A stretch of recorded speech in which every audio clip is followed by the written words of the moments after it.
Good afternoon, everyone, and thanks for joining us today for our third and last episode of our Bpifrance challenge, powered by AfricArena. I'm Leo Boisnier, the AfricArena ecosystem manager, and I'm very happy to have you with us today. For the ones that are not too familiar with the AfricArena brand yet, we are an African tech accelerator based in Cape Town, South Africa. And what we do is the bridge between corporates, investors, and entrepreneurs. We do that mainly by running corporate open innovation challenges, but we also have aside other initiatives such as our AfricArena tool. I invite you to check our website at africarena.com to get all the information. The program for today is quite straightforward. So the theme of this Bpifrance challenge is scaling from Africa to Europe. So we have already covered a few subjects and points in our two previous episodes that I invite you to watch and replay on our YouTube channel. And today we are going to take a different angle. So we are going to take the angle of still expanding and scaling from Africa to Europe, but we are more going to talk about the Green Deal opportunity, the Green Deal opportunity that I will give you and introduce you a bit later after this slide. But basically, we are going to take on this panel discussion the whole perspective about sustainable economic growth, better using of resources, etc. This panel is going to take us roughly 30 to 35 minutes. And after that, we will move into the pitch part, and we will have three amazing startups that will be pitching their business. We will have first Survey 54, then it will be followed by Curacell and Kifal Auto. As I was mentioning, this event is sponsored by Bpifrance and Euroequity. So big thank you to Bpifrance and Euroequity. We are actually very lucky today to have Isabelle Bébéa with us, the head of international and European affairs at Bpifrance. And Isabelle, to who I'm going to hand over just now, is going to tell us a bit more about Bpifrance as well as Euroequity. Isabelle, can you hear me? Yes, thank you very much for this introduction. And I'm going to and welcome everybody. I'm going to present you rapidly what is Bpifrance and Euroequity. First of all, I would like to thank, of course, AfricArena. We are sponsor of this this event, and very happy of this cooperation and what AfricArena does. Bpifrance, so it's a French public investment bank. We are the French sovereign wealth fund. We mainly invest in France. We mainly finance French companies. But we are very interested by creating links with Africa, because we think that Africa and France, Africa and Europe have a lot of things to do. And we make a lot of things in Africa, finally. We have an investment program. We invest in private equity funds in Africa. It's Elodie is the head of this activity, Aviroes Finance. So she will probably explain you exactly what we do. But we began these operations at the beginning of 2000. So it's a long story. So we invest in private equity funds. I invest in African companies.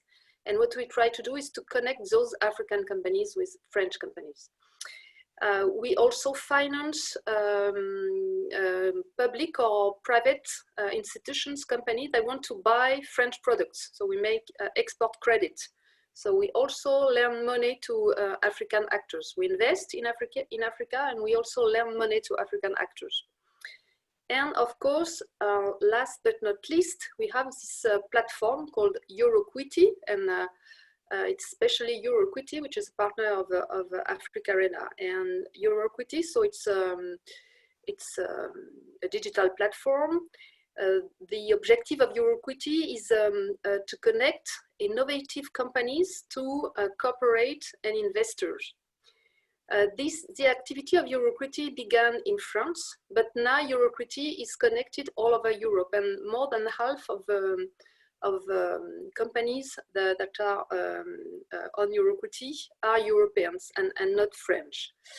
We are partly financed by the European Commission because of they have program for the best technological companies, and of course we participate to this program. So now we have more than 17,000 companies and investors on the platform, and they come to have more visibility and then come to find partners for their business. They come to find financement, investors for that development. We have put in place more than 150 different labels and 20 communities. Now, so we are very well developed in Europe. We began our development in Africa, and we have a lot of ambition to develop Euroquity in Africa. It's not new. We began this development with Attijari Wafa Bank, you know, the Moroccan bank. They have created a community for their clients, and 1,600 members from Attijari Wafa Bank are now on Euroquity. We work in Tunisia with the project InvestE. So now there is someone dedicated to Tunisia for Euroquity, and we are launching new communities like Averroes community. Elodie probably will tell you more about that. Africa Next. Africa Next is the community of investors, of financial investors. They come to present their best startups to help them to raise between 1 and 10 million euros on the market. We have Enrich in Africa. It's a community to connect African accelerators and European accelerators, and of course we have also the AfricArena community. So what I can tell you that if you want to go on Euroquity, you can tell AfricArena, and they will tell you how you can do it. So just remember, Euroquity is to connect you to corporate investors in France and in Europe.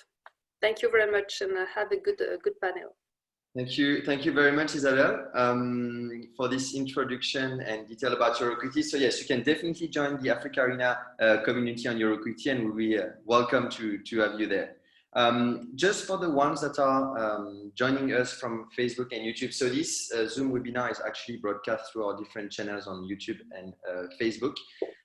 So people that are watching us from there, do ask questions directly on the Facebook or YouTube feed, and then Papama, our community guy, will just bring the question to me here into the chat. Without further ado, let's jump into the panel. So I'm going to introduce you the three panelists now and just tell you a bit more about the theme of today. So today we have Elodie Doussa. Thank you very much, Elodie, for joining us today. Elodie, you are Senior Investment Director at Bpifrance. Elodie would be joined by Olufemi Adewumi, who is the Director of Training Program at MEST Africa. Hi, Femi. Thanks for joining us. And the panel would be completed by Joanna Nicholas, joining us from Rwanda. Joanna is the Country Director at MEST Africa Investment. So thank you very much to the three of us of joining us today. A bit more about the theme. So this Green Deal opportunity is a subject inspired from actually the European Green Deal opportunity, which is a set of policy initiatives by the European Commission with the aim of making Europe a climate neutral by 2050. So today we are going to focus obviously on African startup, and we are going to talk about the opportunities for African startup to capitalize on the Green Deal. So in this discussion by Green Deal, it's a broad theme, and we will include different notions such as sustainable economic growth, efficient use of resources, cleaner and healthier mobility, or clean energy production. We will take a broad approach, and we are going to talk about the Green Deal as a decisional factor for foreign investors to invest in the continent.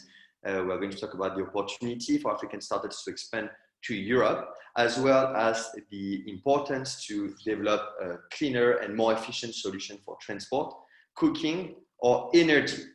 So let's jump directly into the discussion. I'm going to come to you, Femi. So again, Country Director Program at MEST. And I'm going to start with quite a broad question about the Green Deal, and how actually do you see the Green Deal playing out here in Africa? Femi, you're muted. Yeah. Yes, thank you, Leo. I see the Green Deal playing out in so many ways, but to paint a good background, technology startups are becoming really, really prominent in Africa, across the continent, East, West, and South Africa. There's a lot of disruption happening due to these young, nimble organizations using technology, especially software technology or IoT or AI, to address common problems.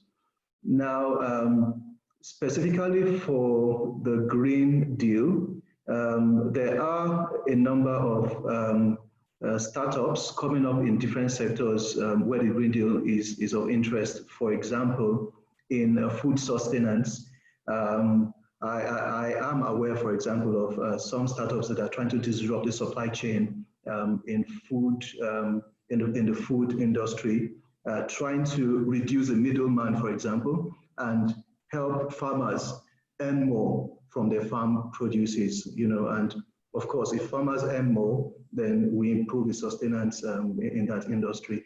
I also am aware of a number of startups using drone technology, for example, with visual recognition to identify diseased farms or diseased plants. And this way they can intervene early, detect epidemics early, and intervene early to stop those epidemics. This reduces the amount of chemical, for example, you need to combat the epidemic, and this helps environment. So there's so many of these things happening in solar power, renewable energy, using maybe technology to build marketplaces to help the adoption of solar or renewable energy, for example. So I see a lot of opportunities here. Of course, it's still very young. As a continent, Africa hasn't fully embraced green initiatives, but there's a lot of development happening that are already supporting this direction and just need to be boosted. Thanks, Emia. So food sustainability, green energy, off-grid tech. I'm going to you now, Joanna. What do you think?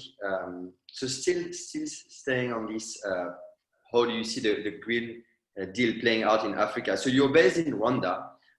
What else can you add on this question? Maybe you can take an educational point of view, for example. Yeah, sure. So firstly, it's probably worth saying that I've had quite a lot of eco-focused businesses contacting me in the last couple of months. And I think this has been driven by the fact that the National Development Bank of Rwanda has a large grant that originated from the World Bank, and they're keen to issue that grant to eco-focused businesses. But one of the conditions is that the companies have some matching equity.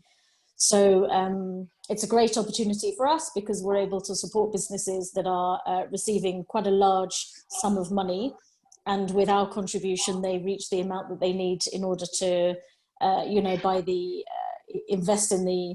have the capital to buy the equipment that they need to start their business properly. I think from an education point of view, it's interesting because the electricity is extremely expensive in Rwanda. And on the one hand, that really pushes people to find better solutions. On the other hand, you asked me to talk about the education aspect. Just as a personal anecdote, we were organizing electricity in my street, and I suggested to my neighbors that we should install solar lights. And even though these are fairly well-educated neighbors, none of them understood why there would be any benefit in organizing solar lights. because actually Rwanda does have a surplus of electricity, ironically. So that sort of level of education, it's really only a very small elite of highly educated people in Rwanda who understand why you need to come up with eco-friendly solutions. So I think that information filtering down to the broader entrepreneurial community might take some time and some education. But I hope to see that coming through in our pipeline over the next couple of years. Thanks, Joanna. I'm going to take another angle now. I'm going to come to you, Elodie. So, Elodie, you are currently Senior Investment Director at Bpifrance. As Isabel mentioned in the introduction, your team has invested in numerous funds in Africa. I can mention AfricInvest, I can mention Protect. Can you tell us more about actually how the fund thesis impacts your investment decision? And especially from a fund point of view, what criteria are no-goes for you to invest in this fund? Okay, hello everybody. First of all, happy to be there. If I take the green angle, maybe first I have to say that environmental but also social and governance factors are really part of Bpifrance's mission as defined in its founding act. Back in 2012, we are a signatory of the UN PRIs, and we have a dedicated internal ESG team. So these are factors that are very, very important for us. When we come to select funds for our fund of funds, of course, respecting those ESG requirements is, I have to say, is a deal breaker. If we don't manage to assess during the due diligence that fund managers are able to put in place a real ESG policy, not only at the fund manager level, but also within their portfolio companies, that when they, before investing in those companies, they assess how basically things can be improved, notably on respect of the environment, and upgrade on that plan, on that part. This is going to be very difficult for us to invest. We put in place exclusion lists in the legal documentation that we signed before subscribing into those funds, in which they commit not to invest into a number of highly polluting industries, such as the coal industry, for example. So we are trying to back ourselves before committing when we have a lot of healthy pressure that we can put on those managers, because we are there to invest into them. So they want our money, and so they are really receptive to what we say. And I just wanted to mention that we are going to put even more pressure on that topic in the coming years, because Bpifrance has just committed into a very big climate plan for the next 4 years. 40 billion euros are going to be deployed in France through subsidies, financing, equity, advisory missions to enable French companies to upgrade themselves on this topic and to develop renewable energies in the country. And part of that 2.5 billion is going to be dedicated to support around 9,000 projects that are going to be launched by startups active in the green tech space. So of course this is a French initiative, but when we come to present investment opportunities to the same investment committee as any other projects within Bpifrance, being able to show that the fund managers in which we want to invest do respect those criteria is going to be essential. Thank you, Elodie. Staying in this part of the discussion, I'm going to you, Femi. Can you tell us a bit more how may actually European Union investors support startups expanding from Africa to Europe? Right. Two things I'm going to do. I'm going to link what Joanna said and what Elodie said in responding. The first part is to understand what the challenges are first to adoption of green tech or green services in Africa.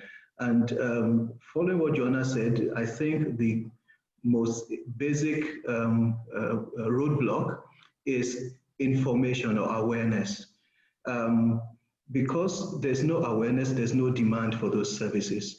And because there's no demand for the services, people are not producing the service or investing in the services. So we need to attack this from different perspectives. First, organizations like Bpifrance should channel investment actually towards creating supply, towards supporting startup companies who will use tech to disrupt this space. And there's so many opportunities from food sustenance, like I mentioned earlier on, from provenance. Provenance, I read about the food to fork. Provenance is one very key factor of food to fork, being able to know where your produce is coming from, the quality of the soil, the quality of the management from that piece, and then tracking it from the source to the end. And there are key companies, key organizations involved in technology. I'm actually involved in the blockchain group in Rwanda, for example.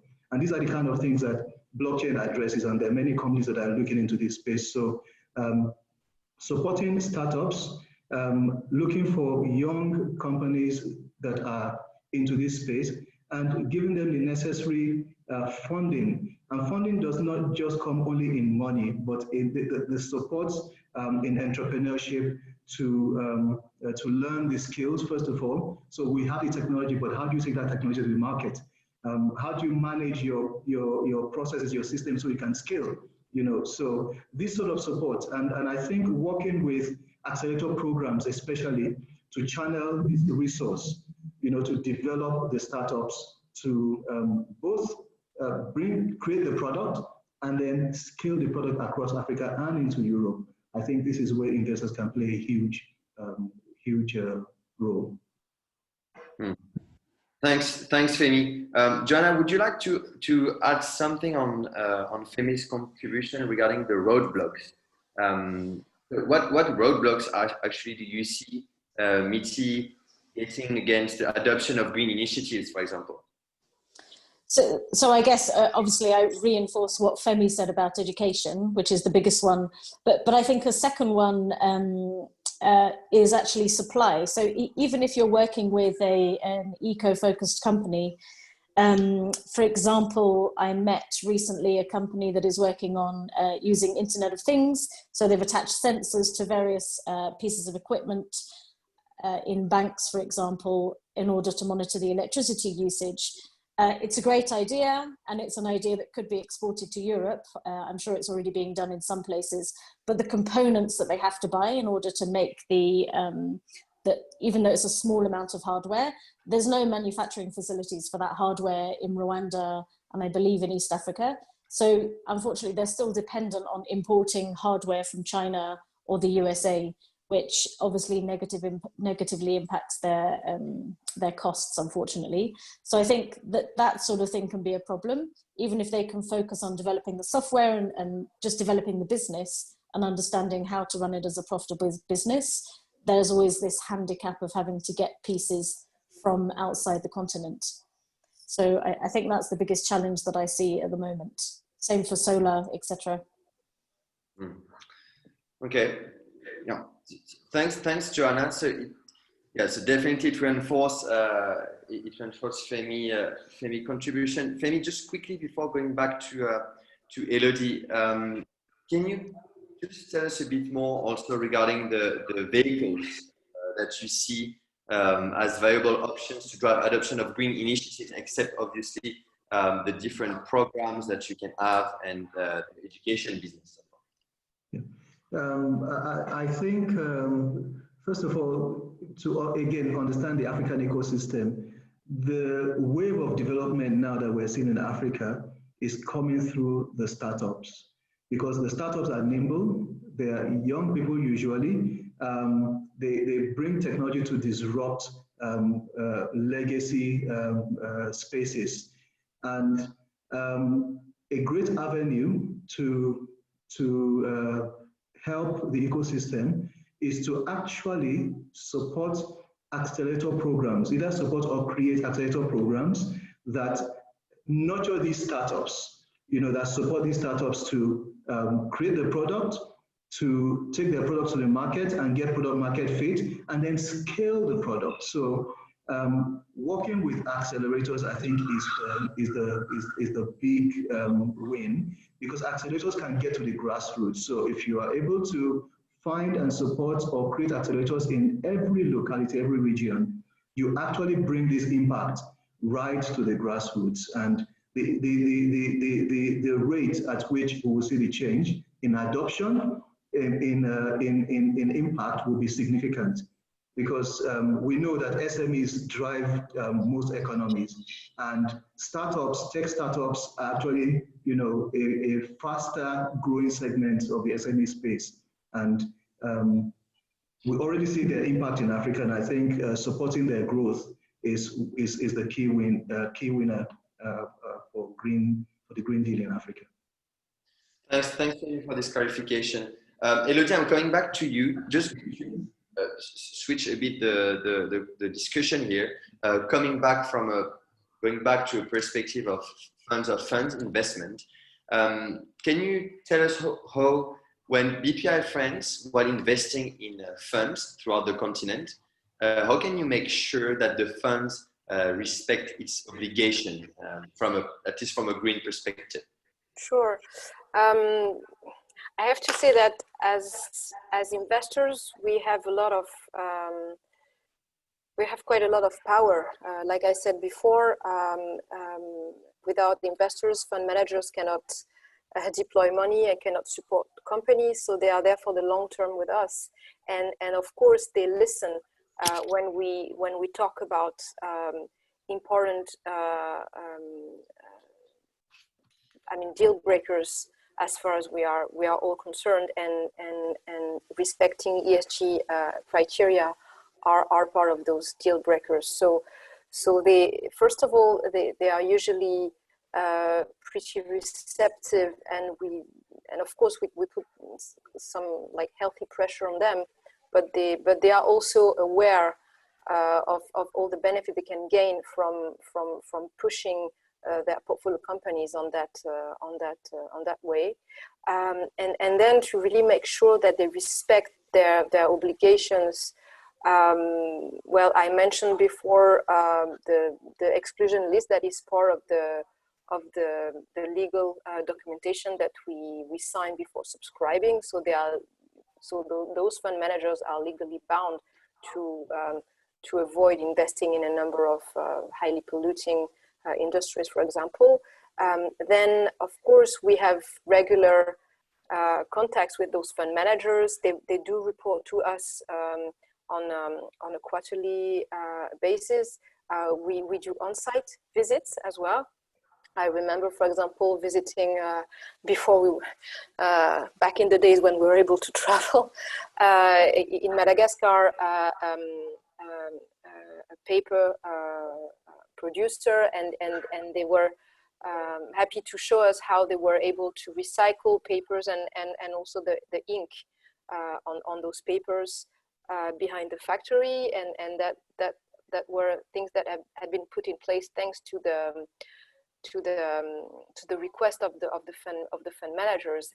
And what is also very important for us is when we see that fund managers are taking those topics very seriously, and for example they hire a full-time ESG officer. So this person is really there to assess portfolio companies on those criteria, and how they can help them to improve, upgrade themselves, polluting less, getting access. Get access to renewable energy when it's possible, becoming more digital, things like that. So these are the kind of things that are very important for us, and through which we try to build a win-win relationship with fund managers, and then fund managers with their portfolio companies. Thank you very much, Elodie. Staying on the ESG side, so environmental, social, and corporate governance. Joanna, as a local investor in East Africa, what can you tell us about ESG? How important it is in terms of from an investment perspective? So to be honest, in Rwanda, just the terminology ESG is not very well known. So East Africa Investments, who I work for, we're an impact investor. So we do have conversations with the companies that we meet about the SDGs. The SDGs are extremely well known. So that sort of facilitates the conversation a little bit better. But, you know, finding businesses that are in any way measuring their impact, or who are able to quantify impact, whether positive or negative, that's extremely unusual. I have yet to meet a business. For example, we invested in a crisp potato chip business recently. They're sort of tracking some very high level metrics, you know, in terms of impact on farmers and using organic potatoes, but otherwise it's really only at the very beginning here in Rwanda. So I find that quite difficult, to be honest. Okay, well, fair enough. Thanks, Joanna. So lots of room for improvement there. We are running a bit out of time for this panel, but I would like to answer a few questions from the audience. So directly from the chat, a question for you, Femi. The CIA would like to know how MEST and other incubators / accelerators program ensure their portfolio companies are eco-friendly, or at least how do you put a bit of greenness in the companies that you are training? Thank you, Sia, for that question. At MEST, and I know, I'm aware, other incubators as well, we are we're encouraging startups to create products that solve problems in Africa and globally. Of course, eco-friendliness is one of those primary problems, and we help them to use standard processes or protocols like design thinking to explore those spaces and identify problems and zero in and build a product that fixes those problems. And I can give a few examples. At MEST, for example, we have a company that is using technology, crowdfunding technology, to help build affordable houses, to close the housing gap in Ghana and in Nigeria, using eco-friendly products, using alternative materials like high earth, like styrofoam materials and things like that. We have an agri-tech company in Kenya that is disrupting the supply chain, like I said earlier on, trying to remove the middlemen and help farmers earn more and consumers receive their market products cheaper. We have in Ghana at least 2 companies that are into agri-tech. There's a particular company that is involved in using crowdfunding to build farms, large farms, you know, to help the food sustenance. So there are many ways hubs are supporting their companies to attack this problem. Simply by just saying, look, here are the processes to be creative. We know the problem is real. So go and attack the problem with the knowledge that we're training you. And I think this is one of the ways. And this is why I said hubs and accelerator programs actually need more support. We need more hubs in Africa. We don't have enough.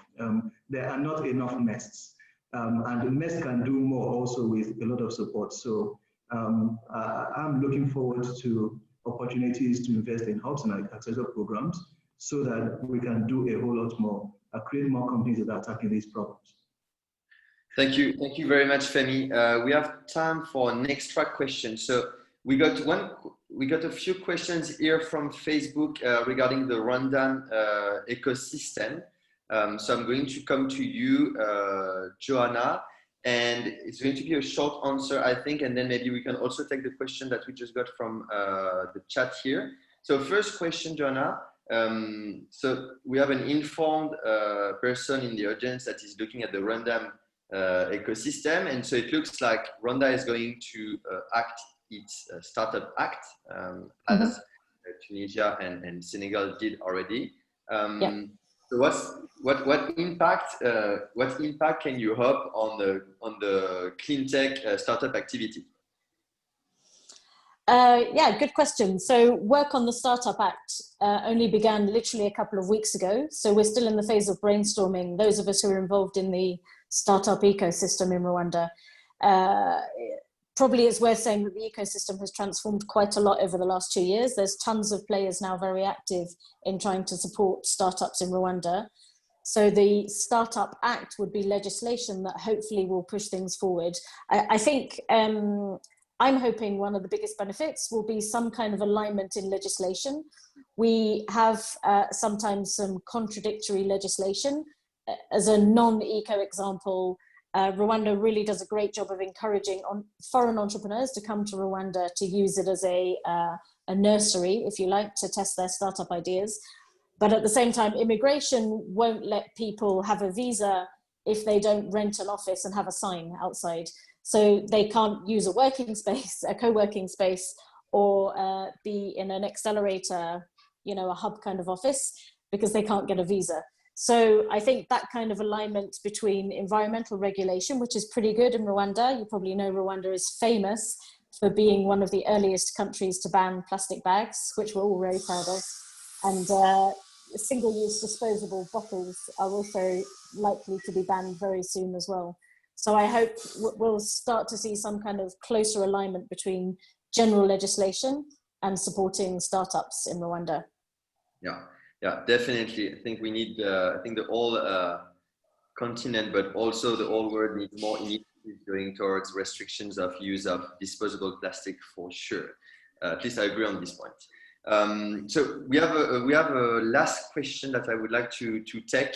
This is going to be for you, Femi. I would like to get your point of view, but also for you, Joanna. But let's please try, for the sake of time, to just keep the answer a bit succinct. So Femi, we have a question in the chat. I'm keen to know if investors in general consider SDGs in the due diligence of a startup in Africa. So you're not on the investor side, but you are counseling, you are accelerating startups. So you obviously have a good answer for this one. I would like to know your view. Please try to keep a short answer, because I would like to jump to Joanna on this one just before starting the pitch session. Yeah, the answer is neither here nor there right now, but there's a lot of interest now in the SDGs, and I see that requirement coming more and more from investors insisting, like Elodie was saying, insisting that the companies that they fund must comply. But I also see a lot of startups that are actually looking into the impact space. And there are investors who focus primarily on impact investments. And I see a lot of this happening in Africa. So even though the answer is neither here nor there, I see it shifting more to a yes than a no. Okay, thanks, Femi. Joanna, would you like to add anything? Yep, for me, it's a yes. I met a really fascinating business a couple of months ago, but growing really, really well. But they were basically transporting goods between the Congo and Dar es Salaam, and you know, it was it was imports, and it was trucks pumping out tons of, horrible exhaust into the atmosphere. So unfortunately, from an SDG point of view, it had nothing to recommend it. So we had to turn it down, even though it was making good money. Definitely, okay, interesting. Yeah. Contribution. Well, we need to wrap up the panel now. So stay with us. We are going to move on to the pitch competition, but thank you, Femi, Joanna, and Elodie for your valuable insights today. You're staying with us because now you are changing your cap and you're becoming judges for the pitch competition. Just before we start, Femi, Joanna, Elodie, do you all have your judging sheet? Yes. Okay, perfect. So now we are moving into the second and last part of our event, pitch competition. We love the game. We have 3 entrepreneurs that are going to pitch their businesses on a 4-minute pitch followed by a 4-minute Q&A format. I'm going to call on stage Stefan Ayson, founder and CEO of Survey54. Stefan, are you with us? Yes, I'm here. Perfect. Welcome. Thanks for taking the time this afternoon. I will let you share your screen. Perfect. Share your deck at least. And I'm going to set a timer for 4 minutes. And whenever you are ready to start your pitch, you can go. Perfect. Hi, everyone. My name is Stefan. I'm the CEO and co-founder of Survey54. And the big problem that we're solving is connecting African consumers to their companies. So one of the major problems on the continent is actually connecting and analyzing consumer data. It's super labor intensive and most surveys are done on foot, but also traditional agencies find it super hard to actually get this data. Once they get a brief and then get it back, it takes about 2 to 3 weeks or even months sometimes. And companies can't make quick and easy data-driven decisions on the continent quite quickly. So our solution is a mobile platform that allows our audiences to take surveys through different ways. But our costs are around 50% cheaper. Our turnaround times are 24 to 48 hours.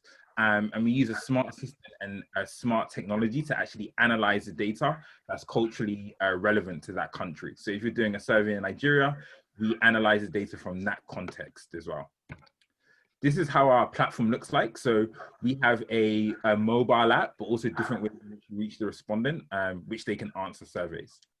So we have a multi-channel approach. As we know, Africa is a diverse place and countries are diverse. So we have voice that will help you ask a question in their own language, and then we can respond in their own language. And then we also have SMS and a USSD, which we do surveys from as well, all from one platform. This is how the platform looks like for a company when they log in and they can create a survey that way. And it's all super self-serve as well. So there's no hand-holding needed. Business model is simple. It's actually pay per response. So we charge around $150 to about $4 per response or subscription, which we get volume discounts. And that's about 60 to 80% margin. Market size is quite big for Africa and emerging markets. It's about 10 billion and globally is around 44 billion. And there's a lot of space in the market in terms of emerging markets as well. And this is how it's sort of different from our competitors. I would say an overview is that we're more tech focused than anything else. And we're building out this really big partner network in regards to collecting our audiences and segmenting them. And that's the most important thing at the moment. This is our revenue prediction for this year. So we really just started, I would say, around 6 to 7 months ago in regards to actually finishing the platform and now start onboarding clients. And we've had some good demand so far. This is who we're working with. Kellogg's, InBev, and Tolerant Group as well. But we have these companies in the pipeline also. Our European expansion is, we've actually already got a customer in Europe, Givaudan in Switzerland. But we aim to be the company that European companies aim to use when they want to understand emerging markets. And we believe that's powerful. How they do surveys at the moment is quite rigid. So to understand these consumers, we want to be the platform that they go to. So I actually have a background at SurveyMonkey and at Uber as well. My CTO has a PhD in green software engineering, and my other co-founder is a data scientist and also a front-end developer. So we built this in-house. This is how much we're raising for mid-year next year, and this is how much we've raised so far in terms of how we've managed to execute. And this is sort of what we see as exit opportunities. for our business. I've worked in this space before, and I know that these companies get acquired quite quickly, but this is what we see in 5 to 7 years' time. Our main aim for Survey 54 is to actually make data and consumer data much more accessible within Africa and emerging markets. Thank you very much. Thank you very much, Stefan. Thank you very much. Very, very interesting presentation that we have here. Femi, would you like to jump into the Q&A with the first question? We are going for 4 minutes of Q&A. Yes, I'm curious to know, just from a scalability perspective, how do you manage being able to deliver the questions in different languages and then interpret that? Yeah, that's a really good question. So we actually outsourced some part of the translation as well. So one way that we're looking to do this in terms of a scalable way is using IVR technology to record the question in a language, and then they can respond. But we are trying to use voice sentiment on like a pidgin English, or even a tree, or even a Yoruba, so that we can understand certain words and understand if somebody's happy or sad. So there is sentiment behind some of the languages. We know that there's thousands of languages across Africa. We won't be able to do all of them, but some of the main ones, such as Pidgin or Yoruba or Swahili, or even in South Africa in terms of Zulu or Xhosa, we're aiming to get in terms of that voice sentiment piece. Great. Thank you. Thanks, Stephen, for the detailed answer. Elodie, do you have a question for Stephen? I was just curious. I like to ask this question to entrepreneurs, actually. Has your business model evolved since the first version or the first idea of that startup that you have launched with your partners? Did you have to adapt to any unexpected challenges or to requests from business angels that you've approached? I would be curious to know about that. It actually hasn't changed so different. I think what we have seen is that we've discovered sort of new research opportunities within this space that we wasn't aware of, and how different companies want to survey their consumers. But one thing we have seen is a massive gap in data, right? In terms of sort of informal data and other types of data, we've seen a massive gap there, which we probably can't fill ourselves as a company, but we've just seen that as more of an opportunity than anything else. Thanks, Stephen. I'm just going to take the opportunity to ask a question as well. Can you tell us a bit more about the competition? Because you were working at SurveyMonkey. I could see on the deck that you were the 7th employee, if I'm not mistaken, on SurveyMonkey. So that SurveyMonkey is a bit the elephant in the room, if you know what I mean. Yeah. Can you tell us a bit more about the competition and how Survey 54 is located into this competitive? Yeah. So most of the companies that we approach use agencies to carry out their research, and these are more traditional agencies. In terms of how we're different from SurveyMonkey, so we always say that there are different types of people on a continent. SurveyMonkey usually does a survey through a link, or it might be in like an offline iPad, right? Which people approach it with, but these are super limited. So we've seen that in some of the sort of lower income areas, we have to use a USSD or an SMS message, which SurveyMonkey don't do. And we have to use sort of language that works, and we have to use limited text. So we say that our product is more adapted to these emerging markets than a product that's more adapted to Western markets, because of the diverse sense in people and reaching more of a mass market on the continent. So as you can see from our sort of multi-channel approach, that was super intentional, because there are different people on the continent and they respond to it in different ways. Not everyone has a smartphone. Some people have dumb phones, and they need to be able to receive a survey as well and be able to answer it also. And that's where sort of the voice sentiment came in. Some people that could speak in their language may not be able to reply in their language. So the voice sentiment comes in that sense. Thank you very much, Stephen. I need to stop you here anyway, because we have run a few seconds after the 4 minutes. So thank you very much for taking the time. Please do stay online. The next entrepreneur, the second entrepreneur out of the three startups that we'll see today is Henry Mascot, the founder of Curacell. Henry, are you with us? Can you hear me? Yes, I can hear you. Can you hear me? Yes, I can hear you. How are you? I'm good. Thanks, Leo. Hi, everybody. Thanks for taking the time being with us today. Same as with Stephen, I'm going to let you share your deck, share your screen, and I'm going to reset the timer for 3 minutes. Okay. And as soon as we'll be ready, we'll move on. All right. All right. Can you see my screen now? Yes, I will. Do you want to put it on full screen or do you want to leave it like this? I can do full screen as well. Can you see my screen? Yes, that's better. All right, Henry. Hello, everybody. My name is Henry Mascot. I'm the CEO and co-founder of Curacell. At Curacell, we help insurance companies drive operational excellence as well as manage enterprise risk. Talking about risk, insurance companies on the continent, it's estimated that they currently lose about 15 to 20% of their annual revenues to fraudulent and wasteful claims. Looking at by last year's revenue, it's estimated to be about $12 billion. Some of these insurance companies have actually seen this in Nigeria, have a backlog of 7 months of claims that they need to go through before they can pay hospitals. And this is because they want to go through it meticulously, claim item by line, to solve for if a claim is fraudulent or if a claim is right. At Curacell, what we do is provide insurance companies with a software as a service that helps them digitize their claims process, as well as do better fraud detection using machine learning. So what we do is when we come to an insurance company that is typically offline, we give them a system that digitizes their claims. When the claim is digital, we pass it through our fraud detection engine and then take that result and integrate that data back into the insurance company's ERPs that we typically build an integration for.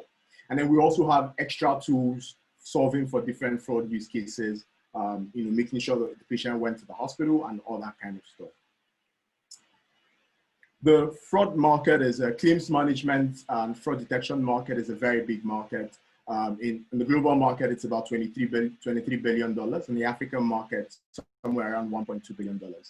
Our current business model is we charge a flat fee integration. Each time we're trying to set up with an insurance company, we charge them a flat fee to integrate. And each time we do a transaction or process a claim using the Curacell platform via our APIs or via our interface, we charge them a flat fee. We started this early last year. We started this product early last year, and we've currently done about 200,000 claims. We've saved these insurance companies over $350,000. We're currently working with about 6 insurance companies across 2 markets. We're recently integrating with one of the biggest insurer. We have Old Mutual, but we recently signed Liberty Health.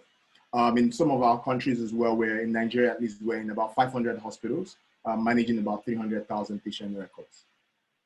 In the near future, in the next 6 to 12 months, our priorities are to take this business model into other markets, market expansion, as well as build our products for other insurance verticals like auto insurance. Expanding to Europe. So currently, as a team as well, we've been accepted into Station F through the Founders Program.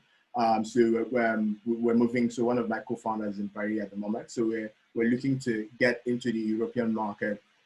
We started engagements with NNN Group. So they have some bit of presence in Africa, in Northern Africa, in Turkey, but then some presence as well in Eastern Europe. So we're looking to also, we're currently engagements with them to deploy, not just in the African market, but in the also European market. Our team is very diverse with over 40 years of experience in technology and insurance, and we're also backed by experts in insurance and technology as our advisory board. We're currently looking to raise 1.5 million. We have 450K already committed and in the bank, and we look forward to bringing you on the journey. Thank you very much. Thank you very much, Henry, CEO of Curacell. Thanks. Perfectly on time, by the way. Again, a nice business here. So I'm going to ask Joanna if she has a question. We couldn't ask her Sure. on the previous speech. Otherwise, I have questions. So Joanna, please. Yeah, I do. Go ahead. Thank you. Thank you very much for the pitch. It's a really impressive business that you've set up so far. I guess my question is, I understand your plans to expand to Europe, but if you wanted to enter a different market, say if you came to us here in Rwanda, what's the setup cost for you to get established in Rwanda? Because I guess you have to make contacts with hospitals and various other data providers to then check the accuracy.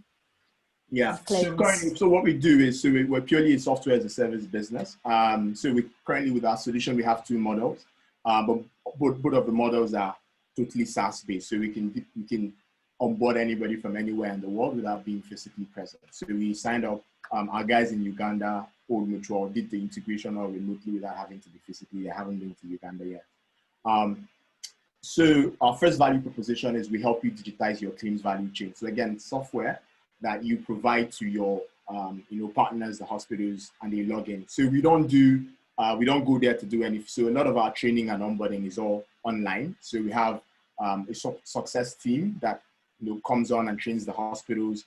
Luckily for us, especially for our Nigerian market, with 90% of all the hospitals we train remotely via video or document tutorials. In Uganda, they use a separate value proposition. That value proposition is not necessarily our claims switching software, but our fraud detection software, where they connect their existing collection to our APIs, and then they give us the claims. We tell them whether the claims are fraudulent or not fraudulent. So from a skill perspective, going into other countries, we don't need to set up anything physically. Our software is already on the cloud.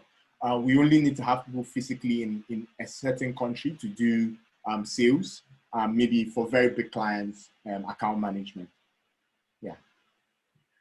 Thanks, Henry. Femi, we have a bit less than 2 minutes left on this Q&A section. Do you have a question for Henry? My question would be more, by the way, very good presentation. I think your solution appears very compelling and simple, but I would like to understand a bit more. How do you deploy machine learning to detect fraud in this situation? Yeah, okay. So fundamentally what happens is when you solve, so again, fraud is a very complex problem, right? So there are very different use cases. But let me just tell you, the one we use data science to solve is, when you submit a claim, when a hospital submits a claim or a bill to an insurance company, what happens is the insurance company, they have people in the insurance company's offices called claim adjusters or claim adjudicators, right? So this guy, healthcare, will typically need to have a medical background, so a doctor or a nurse. And so what these people do is they pull out the claim and then they look at certain information and then try to make sense using their experience as medical people. So Femi, 60 years old, has a broken hip. Should he be given X drug or not, right? This drug, is it priced at the right amount? So basically, it's a bit of cognitive decision making, right? So we just emulate what human beings do. So when the data comes in, we have the rules engine just checks, okay, this is Femi, and then looks at the data, what is used to treat malaria based on the database that we have, right? And if for malaria it takes 2-3 drugs, and you put an extra 5 drugs, the system will tell you. So it's a little bit of pattern matching based on existing data. Yeah. Thanks, Harry. We have a bit more of 30 seconds left. A quick question. So how do you gather the data on the? So can you tell us a bit more? How do you gather the data on the user, where you're going to look if there is a fraud? Am I clear on this question? Not too sure. No, I don't get it. So I assume that you have to gather data from different channels to base your assessments. Right. So again, in the beginning, what we had to do was So again, fraud is very big. So one way we also solve fraud is just like having a check, right? So if you go to a hospital, and the hospital needs to check you in, like that data. So it's like they'll have a mobile app that users use to check themselves in. So that's authentication, right? So making sure you're the right person. But the question you're asking is, how do we have enough data to be able to say that this claim is fraudulent or not fraudulent? Yeah. So what we did in the beginning, right? So is our very first few clients. I know I'm out of time, but in the beginning we had a large amount of data that we had medical people just annotate the data, right? So our first product was just claims management. So people were submitting claims, and then we had medical staff vetting the claims. Henri, I'm so sorry. We need to stick to these 4 minutes to be fair with everyone. Yeah. We will put on the side because I still want to have the answer to this question. Sure. And it's not because I want to scam my phone insurance nor any other kind of insurances. I prefer to clarify this. But just to stay fair for the other entrepreneurs, we need to stick to the time that is allocated per entrepreneur. Thank you very much, Henri, founder and CEO of Curacell. The last pitch that we have for today is Kifal Auto. So I'm going to welcome on stage Nizar Abdelrahman, who is joining us from Morocco. Nizar, can you hear me? I can see that you're online. Yes. Hello, Radio. Hi, Nizar. Can you hear me fine? Yeah. And you, can you hear me fine? I'm just going to launch the video. I can't. Okay, so it has been stopped by the host of this meeting. Can you share? Can you please share your screen? Okay, perfect. Can you see my screen? Yes, so the screen is loading. Okay, great. Give it a sec. Okay, perfect. So it has loaded. Well, we can pursue without the video. If it doesn't work, let me just send you an invite again. Ask to start your video. Maybe it's going to work. Otherwise, we will just proceed. Okay, perfect. Now it works. Perfect. Now, just give me 1 sec. I'm going to start the timer again. All right. So it is whenever you want. Okay, hi everyone, my name is Nizar and I am the founder of Kifal Auto. We are a startup that brings simplicity and trust into the used car market in Morocco. And today we try to solve a big issue into this market, which is all the frustrations and the complexity that an individual could find to buy or sell his used car. Several frustrations related to the process, related to the state of the car, and related to missing value-added services. Today, this problem is faced by only in Morocco around 500,000 people every year. It's a market of 4 billion euros, which is growing year over year at 5 to 10%. And we do that through 4 pillars. The first one is that we expertise and certify all the cars sold on our platform, and we sell them with a warranty. We do a personalized quotation of the car based on an algorithm that we have built in-house. We manage the end-to-end process for our customers from the moment they want to buy or sell the used car until the administrative documents. And around Kifal, we try to consolidate an ecosystem with several partners.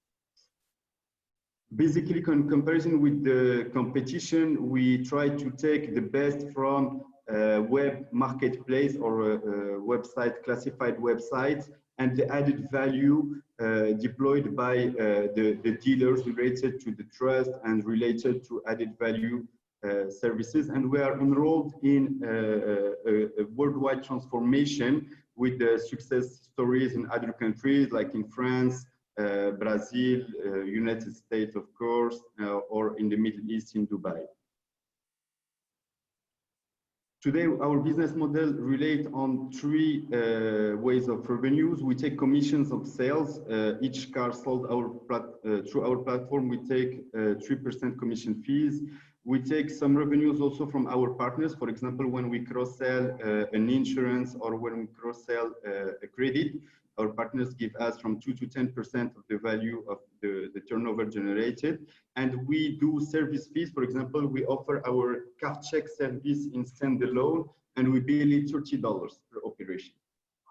Since we started in January 2019, we sold more than 250 cars, about 30 cars per month at this stage.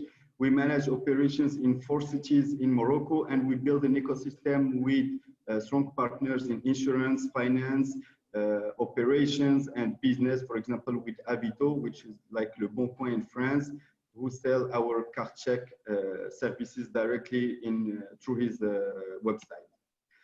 We have raised $300,000 this year with the CDG, local Moroccan investors. And also we were accelerated at the Station F, the incubator HEC for the first semester of this year. We are a strongly motivated team of 14 people, consolidating several skills from auto experts, marketing, data, technology. And we are based in Casablanca. Our ambition is to become the first seller of used cars in Morocco, reaching the 3,500 cars in the next 3 years, and to start going abroad, especially in the French-speaking countries in Europe, to leverage on our ecosystem, our partners, and our more competitive costs. I think that we have reached the format. Thanks, yeah, thanks, Nizar. Thank you all for listening to me. The format are indeed done. Thank you very much for this speech. Well, I hope that you're going to have a coffee with Henry, at least, at the first quarter of 2020. Well, you guys will be both in Station F. Thanks, Nizar, for taking the time. We now have 4 minutes of question.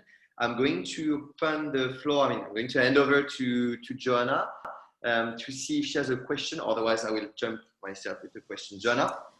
Yeah, just a quick question. So I really like all of your different revenue sources, but I guess, is there a kind of, if you think about unit economics, is there a sort of per transaction dollar amount that you're making? Kind of per customer. So I see that you've got your commission, your partner revenues, your other service fees. What's the average amount that you're making per car or per customer? Okay, per car we take on average $380 per sale per car sold on our platform. The average ticket is between $120,000 and $130,000 for the car sold out through our platform. By credit, if the customer takes, the buyer takes a credit to finance his car, we take 2% commission on the amount lended. If we cross-sell an insurance, we take 10% of the value of the insurance, which is on average $50. So for one operation, we can take between $350 up to $500 or $550. That's fantastic. Good numbers. Thank you. You're welcome. Thanks enough for this clarification, and thanks, Joanna, for the question. I'm going to turn to Elodie. Elodie, we have 2 minutes and 30 seconds left. Do you have a question for Nizar?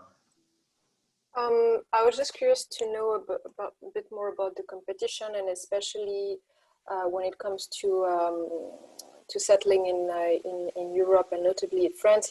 I mean, I'm not an expert in that sector, but it seems to me that it can be quite competitive. So how would you position your company to face competition? Okay, today in France we have 2 competitors doing it exactly the same way. How we operate here in Morocco. Their volumes, they started in 2016 or 2015, and today they sell between 200 and 250 cars per month. So in terms of volume, we hope that we can have the same way here in Morocco. But how to build the difference? What we strongly believe in is that these competitors have educated the French market to this new business model. Today, they bill between 6 to 8% per transaction because they have all their operations based in France, because they had to support strong investments in IT, etc. So what we strongly believe in is that we can be more competitive based on some operations co-managed from Morocco and based on a better amortization of our IT. Thanks, Nizar. We have 45 seconds left.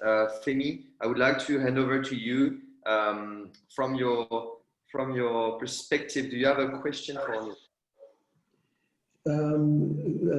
Yes, thank you, Nizar. Really compelling pitch you've given, and it's what you've said here is there's a big opportunity, market opportunity here. So, question I have is, how do you plan to deal with the nuances of each market, especially since you are offering so many different things, used car sales, insurance, and things like that, and this is treated differently in different regions or countries? Okay, actually the insurance, the credit, etc. is not something we do directly. This is something we cross-sell for our partners. For example, we work here with AXA. We can exactly the same way work with AXA in France to sell insurance. For the car check or the expertise, in France, for example, or it's exactly the same in Belgium and in Switzerland, there are networks of local experts where we can only plug our solution. They work like auto-entrepreneur. You know, they work on a mission. So we don't need to have our local experts in these countries. Relatively to the customer support or the sales, we can keep them here in Morocco. Thank you very much. We are out of time here as well, so we must stop this Q&A section here. Thank you very much, Nizar, for your pitch. Thank you, Leo, for this opportunity. From our judges. Well, I had some questions, but maybe I can just ask you them on the side after this discussion. Obviously, it will not impact the scoring. So we are arriving at the end of this event, so we're running a bit late. I would like firstly to say thank you to our panelists. So thank you, Elodie. Thank you, Joanna. Thank you very much, Feni, for joining us today. Thank you for our entrepreneur. For taking the time to pitch today, because more than cash, I think we all know that time is maybe the most valuable asset for the entrepreneurs. So thanks again, and also for the hours put on the pitch, because obviously it's not just about a 4-minute pitch. There are hours, if it's not weeks or months of work beyond those pitches. So thank you very much. Thanks to you in the audience for joining us from Facebook, YouTube, but also in Zoom. Thanks to Bpifrance for sponsoring this, obviously, Bpifrance Challenge. We will not be here today without them. So big thank you. Quickly, in terms of next step, we will know the winner of our Bpifrance Challenge at the end of this month. So we had an overall 11 startups that have pitched throughout the 3 episodes.